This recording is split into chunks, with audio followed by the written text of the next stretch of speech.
Hello and welcome to week 9, a quick tour of how the module is laid out for student.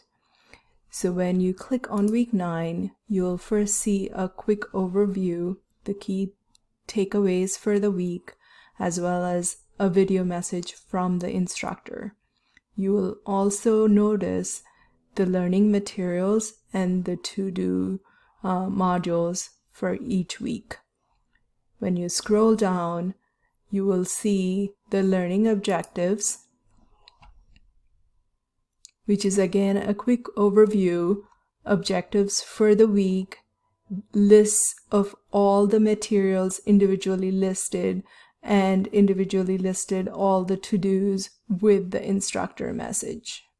When you click on the learning materials, it will list all the learning materials for the week, including the chapter readings, a quick must-knows that includes all learning objectives, and a quick reference for each of those objectives.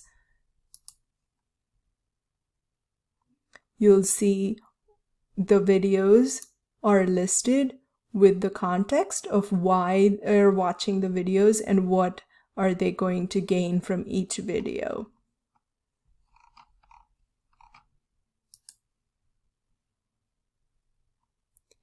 There are a variety of the course material offered to the students so that they can watch and learn or listen a podcast, as well as conduct a self-assessment that's part of that chapter's learning.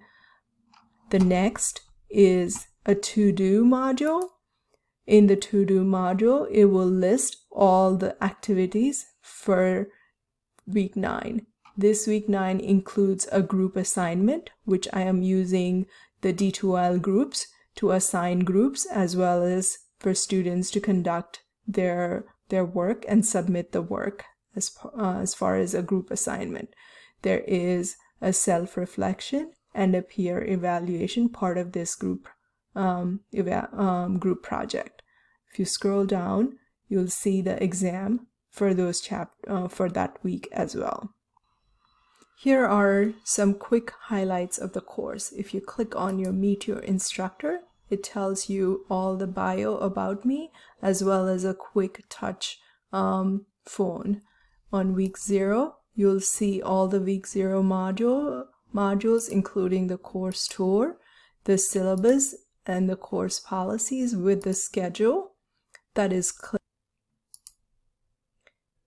If you click on course policies and course schedule, you'll see the course schedule is laid out where it is clickable it will take the student to the activity, as well as there is a printable calendar for the semester.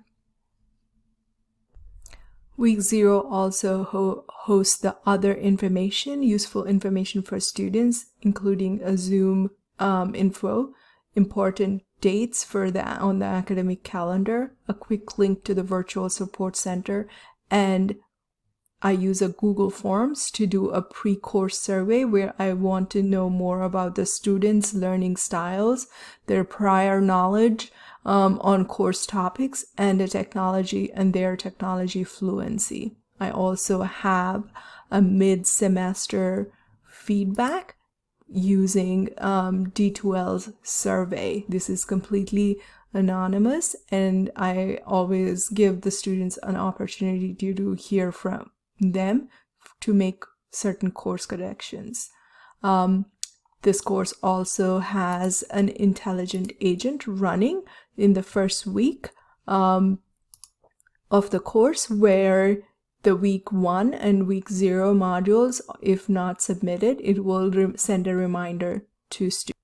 This course also has a custom homepage for students. Where you land, you'll see the announcements on the left and the calendar and the activity feed on the right. Thank you for watching this video with me. If you have any questions, please feel free to contact me.